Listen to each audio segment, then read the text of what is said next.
Oh, hello there. Is that zoomed in enough? Uh,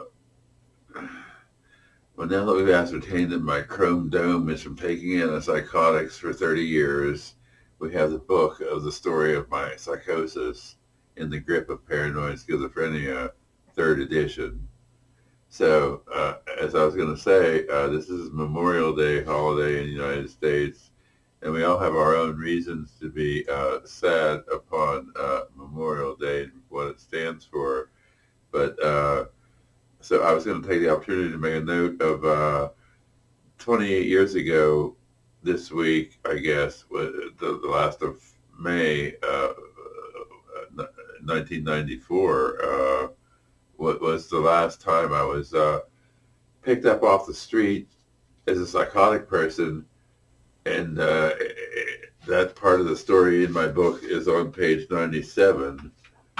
And it just starts here, and I was going to read some of this. I don't know how it'll come out on the microphone. The connection there is always something different. But this starts the chapter on page 97, Does Severe Psychosis Have a Cure? So the chapter reads, I'll go to the next page.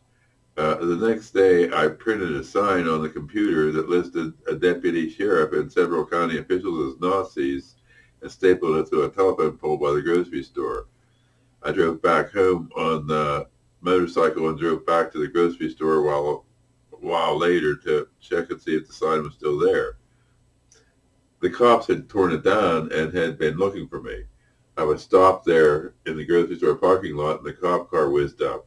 I was on the payphone. Remember, this is 1994. I was on the payphone trying to call a toll-free 800 number for a Buddhist abbey that would not go through. I pulled the knife I was carrying and held it up to my own neck. The cops, see, it's supposed to be a Memorial Day for me being dead, that Memorial Day. So I pulled the knife I was carrying and held it to my own neck. The cops jumped out of their car with their guns drawn. I kept telling them I wanted to talk. They kept trying to get closer to me. Another cop in plain clothes drove up behind me, jumped out of his truck, and tackled me. First, I dropped the knife as it was not about hurting anybody else. I just wanted to get free and out of this surreal, futuristic, hellish world and go back to being dead. A real big, mean UFO was waiting to take me back, and I could push the buttons on, quote, Brainwashington, unquote, D.C. and myself to start the UFO war. All I had to do was kill myself. This is a terrible tragedy that almost happened in my own life due to my schizophrenia that ended 8 months later with getting medication that made me finally, keeps me all these 8 years now. Wow, this year. So this part of the book, another paragraph or two here I'll read. Therefore, I dropped the knife, and just before he tackled me, and they then took me to the jailhouse. Within a few hours, they took me to the state hospital. I told the hospital that I was just depressed over some of the neighbors treating me rotten and wanting to get rid of me. They said there was nothing wrong with me and sent me back to jail, where I became the psychotic terror of the cell block. And then none of this was ever really funny. When you're psychotic, it's not funny. You don't know the difference. I was always singing in the middle of the night and playing, quote, stealth guitar, unquote. I had all the comforts of home covertly brought to me in stealth bags. I was very psychotic and in solitary deadlocked cell on video monitor, but the other inmates used to come down the hall to check me out and help me. Some of them tried to pacify me, but it was a horrible time.